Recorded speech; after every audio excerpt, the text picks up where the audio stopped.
AP deputy CM Pawan Kalyan మరి కాసేపట్లో నిడదవోలు నియోజకవర్గం పెరవలి చేరుకోబోతున్నారు. గోదావరి జిల్లా ప్రజల చిరకాల కోరిక వాటర్ గ్రిడ్ నిర్మాణ పనులకు శంకుస్థాపన చేయబోతున్నారు. ఈ ప్రాజెక్టు ద్వారా ధవళేశ్వరం, విజయేశ్వరం వద్ద గోదావరి జలాలు శుద్ధి చేసి తూర్పు, పశ్చిమ గోదావరి, కాకినాడ, ఏలూరు, డాక్టర్ బిఆర్ అంబేద్కర్ కోనసీమ 5 జిల్లాల్లోని 23 నియోజకవర్గాలు, 66 మండలాల్లోని 67.82 లక్షల మంది ప్రజలకు గోదావరి జలాలు అందుతాయన్నారు.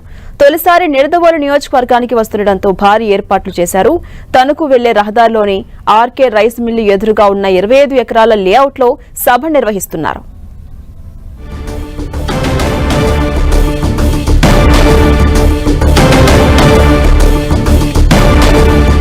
ఇక ఈ పర్యటనకు సంబంధించి మరింత సమాచారం మా ప్రతినిధి శ్రీనివాస్ అందిస్తారు. ఉప ముఖ్యమంత్రి పవన్ కళ్యాణ్ తూర్పు గోదావరి జిల్లా నిడదవోలు నియోజకవర్గానికి విచ్చేస్తున్నారు. ఈ సందర్భంలోనే ఈరోజు అటు గోదావరి జిల్లాలకు చిరకాల వాంఛగా ఉన్నటువంటి వాటర్ గిడ్డు నిర్మాణ పనులకు సంబంధించి కూడా ఆయన శంకుస్థాపన చేయనున్నారు. దాదాపు 3050 కోట్ల రూపాయల వ్యయంతో నిర్మించేటువంటి ఈ వాటర్ గిడ్డు నిర్మాణం సంబంధించి ఈ వాటర్ గిడ్డుకు అమరజీవి జలధార మిషన్ కింద నామకరణం కూడా చేయడం జరిగింది. జలజీవన్ మిషన్ పథకంలో భాగంగా దాదాపు 3050 కోట్ల రూపాయలతో 68 లక్షల మంది ప్రజలకు ఉపయోగపడే విధంగా త్రాగునీటి అవసరాలు తీర్చే విధంగా కూడా ఈ మిషన్ మొత్తం సంబంధించి ఈ రోజు నిర్మాణానికి సంబంధించి శంకుస్థాపన చేసేటువంటి పనులకు సంబంధించి కూడా ఏర్పాట్లు జరుగుతున్నాయి. దీనికి సంబంధించి కూడా మరికొద్ది చేపట్లోనే డిప్యూటీ సీఎం పవన్ కళ్యాణ్ అటు అమరావతి నుంచి కూడా గన్నవరం విమానాశ్రయానికి చేరుకుని అక్కడి నుంచి కూడా హెలికాప్టర్ లో ఇక్కడ ఏర్పాటు చేసినటువంటి సభాస్థలి వద్ద ఏర్పాటు చేసినటువంటి పెరవలి సమీపంలో ఉన్నటువంటి హెలిప్యాడ్ వద్దకు చేరుకుంటారు.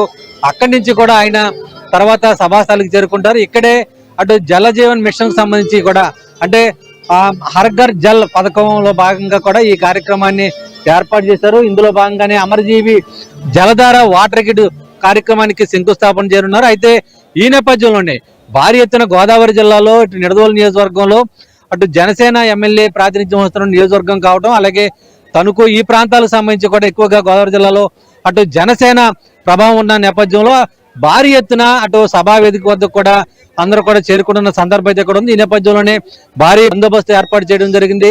సభాస్థలికి వచ్చే వారిని ప్రతి ఒక్కరిని కూడా క్షుణ్ణంగా పోలీసులు అయితే కూడా తనిఖీ చేస్తున్నారు.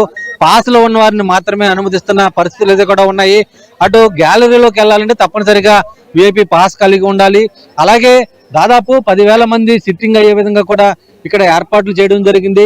1,00,000 మందికి పైగా ఇక్కడికి జన సైనికులు విచ్చేసే అవకాశం ఉన్నట్లు కూడా అంచనా వేయడం జరిగింది. ఆ మేరకే పూర్తి స్థాయిలో ఏర్పాట్లు కూడా చేయడం జరిగింది. మొత్తానికి సంబంధించి ఈ రోజు అంటే చారిత్రక దినంగా గోదావరి జిల్లా వాసులంతా కూడా భావిస్తున్న సందర్భం అయితే కూడా ఉంది.